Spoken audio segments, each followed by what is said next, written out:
Aloha, great job today. Yes, from what I can tell, the spider exercises, teeter-totters, are going to be kind of rudimentary, but I think that you saw the point of those. One, the spider exercises just make our fingers stronger in the long run. It gives us the ability to go from a fret to a fret to a fret to a fret. The only caveat that I'm looking for is that that thumb isn't wrapped all the way around. It's sitting pretty right between the frets. Generally, when we're in the first quadrant, it feels pretty in between the second and the third, almost right on the back of that fretting there. These four covered. Remember, when we do spider exercises, we're looking to get in the middle of these notes, and then with the pick, to go straight down on that. We're not really looking to fly through it. We're looking to make sure that we're doing pointy notes over the top. If you find that when you move to your next note and you play it, you get a muted note, you can try pushing your arm out, which is developed by swinging this elbow out.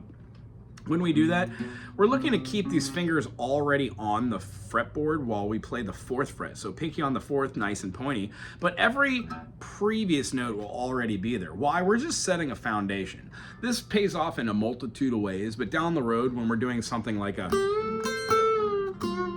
full string bend from the B string up to the E and then dropping back down, utilizing three fingers rather than going, if I could do that. That's kind of painful on the finger. Always leaves a mark. If you have three fingers for your foundation, it makes way more sense. Heck, even four fingers. However, I digress. When we go through these notes, we're going to be doing all downstrokes on our picking hand or strumming hand. When it's getting up to the top, go back down to the bottom. You don't need to go this fast, but I would say about this fast. That's perfect. Because when we get to the next one, we're going to be doing eighth notes. All downstrokes on our strumming hands. We have down, down, down, down, eighth note, 1 and 2 and 3 and 4 and... We're looking to get those notes out there as nice as possible. Keep these fingers down and move them only really when we need them. See how that one muted the string before that? It's because I'm sitting improperly. And I know you don't really think about this when you're playing, but this stuff will be the stuff that when you watch professional musicians, whether they know it or not, they have performed some level of this. Going through spider exercises is not the takeaway from our whole experience together. It's only a mechanism that helps us to get around the fretboard. When we see this as having fretboards, we have a 4 goes to 5. 1, 2, 3, 4, 5, 6, 7, 8, 9, 10, 11, 12. When we play our spider exercises at the 5th fret, we get the same desired effect. We're going to be moving through all the notes, but this time it becomes more apparent that if we go down as an extension finger, we could have a 4, 5, 6, 7, 8, and then an extension finger for the 9. That is all you're going to need to find your pentatonics, and then to move your fretting to find yourself playing maybe another scale degree. So our A minor pentatonic would match basses with our C major. And when we're moving through our C major, we can find ourselves finding 1, 2, 3, 5, 6, 7. When we move up, we're going to find ourselves moving through different notes. And what we're looking for is that we're not jumping around with our finger trying to find these individual notes. What I can guarantee is if you follow the spider exercises and then the 3 scales that I'm going to go over at the end of this video, all the notes that we want to achieve will be found by just simply putting a finger down, no matter what that finger is, and then playing one of those scales, or a backwards version of that, including the idea of, oh, that would be my open note. So we'll go over that in a minute. However, our spider exercises are going to strengthen this about day 3 or 4. Rather than doing downstrokes, do all up plucks. When we do these plectrum up plucks, we're going to find ourselves getting more used to our pick than we've ever been used to before in our lives. Reason being is, it's not just an upstroke. We quite literally have to go in and out of it. So we're developing a round technique the same way you would do for a banjo or like using a finger on an ukulele for fingerstyle. Or, as we were aforementioning, doing something on here like a fingerstyle. It's gonna be moving this hand like we're doing like, I don't know, Dust in the Wind.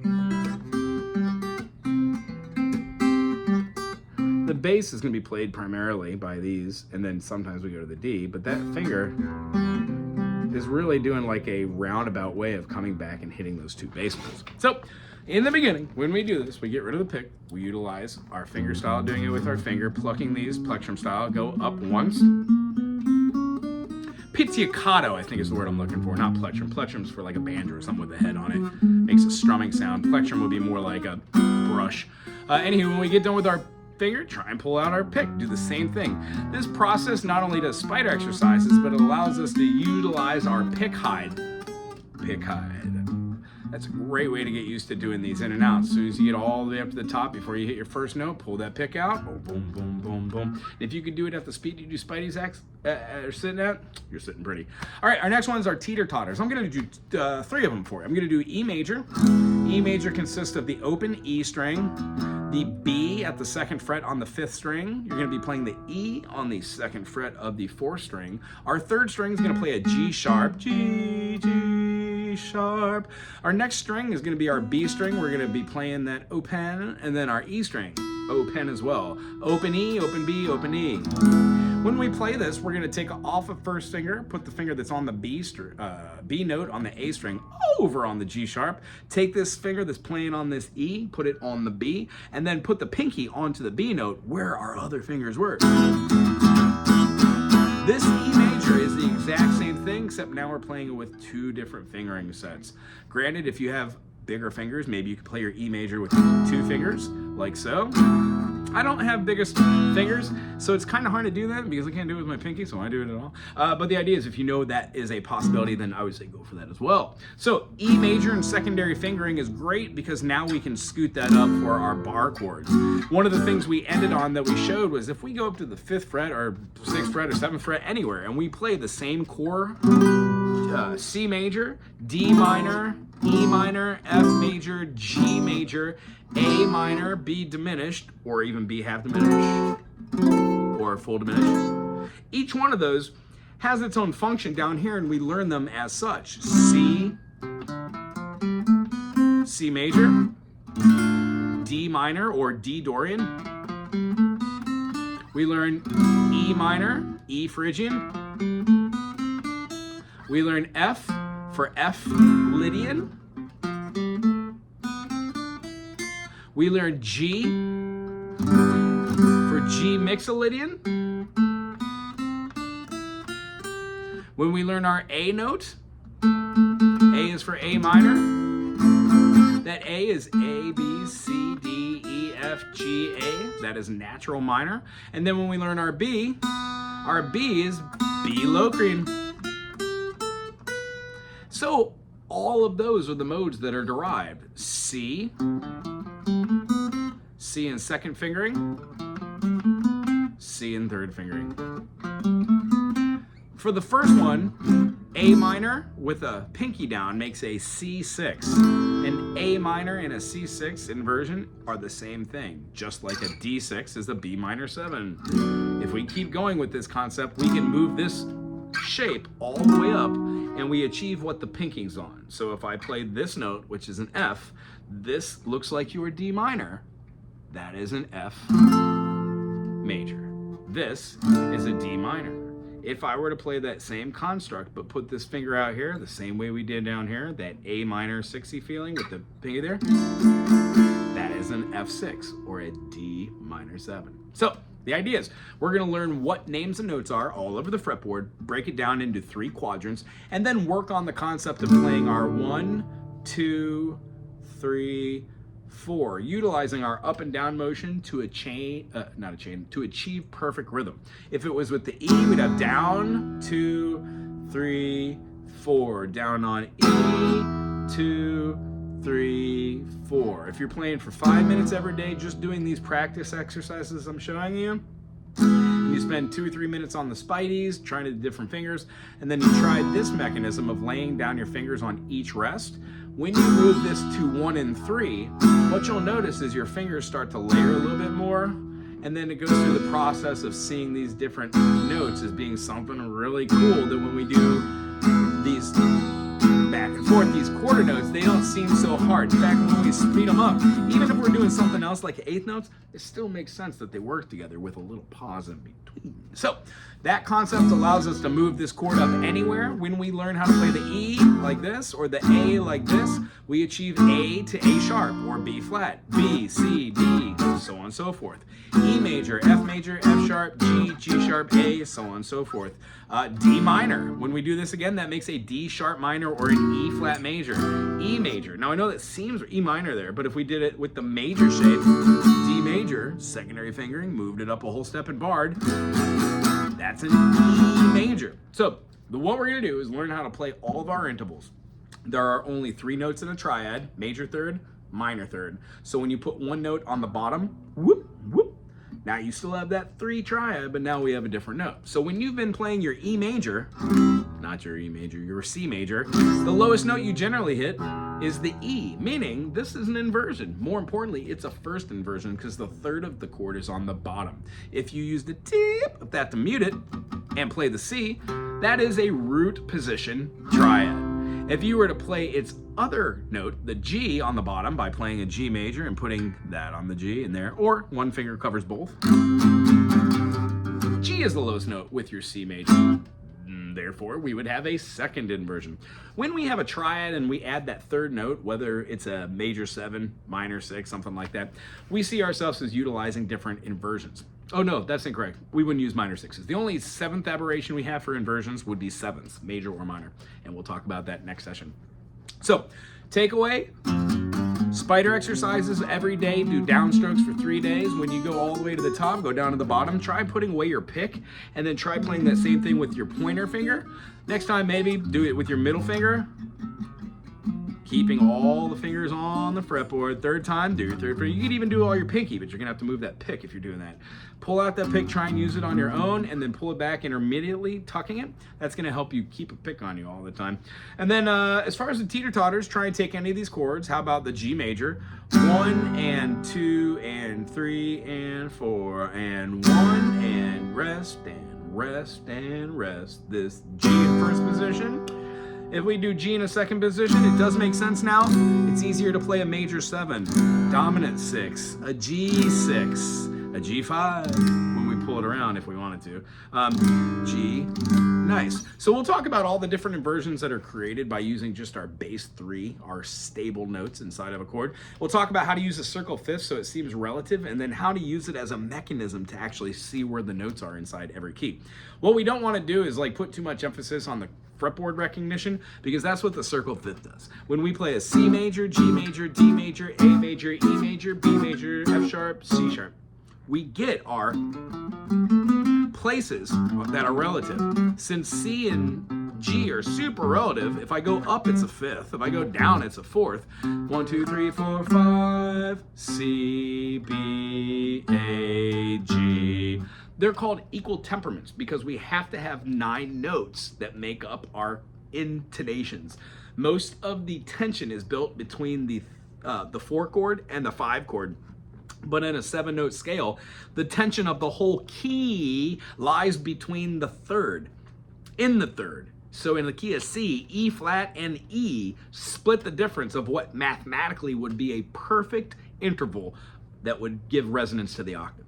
And if that doesn't make sense, it will in a few weeks. So go ahead and play your D, your G, your A, not so much your F, but you can play your F if you were to play your F with 2 fingers and do both of these notes. It would be 1, 2, 3, 4, 1, 2, 3, 4. Believe it or not, I hate playing 2 notes at once with my little one, but I can't tell you how many times in jazz I'll be playing something like this, need this chord right here, and then want to go to like a quick note for a quick resolution.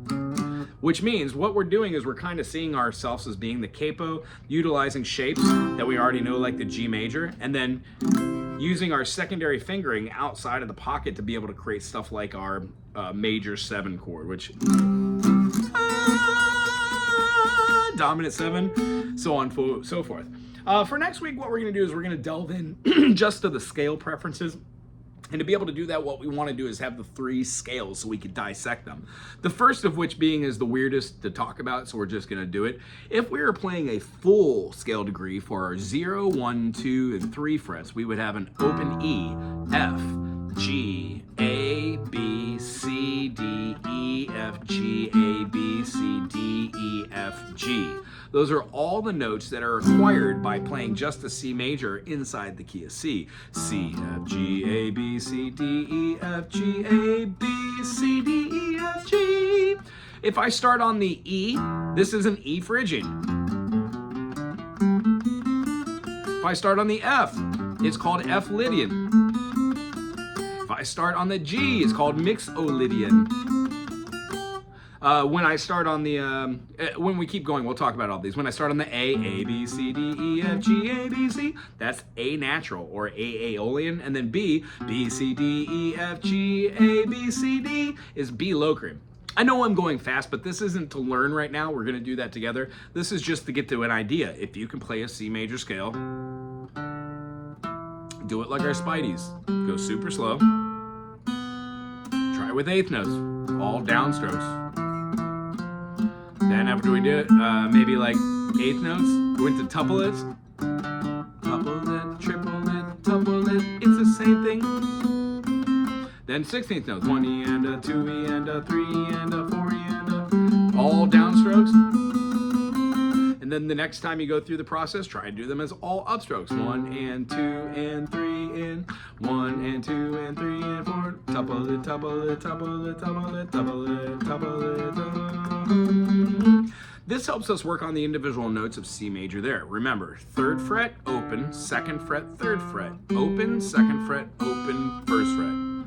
3rd finger, no finger, 2nd finger, 3rd finger, no finger, 2nd finger, open, 1st finger. The next one doesn't play the 3rd finger on the C. It starts on the 3rd fret with the middle finger and goes up on the 3rd fret, 5th fret, 2nd fret, 3rd fret, 5th fret, 2nd fret, 4th fret, 5th fret. C, D, E, F, G, A, B, C. C stretches a whole step to the D. D goes up a whole step to the E, but we're not going that way, we're going horizontally.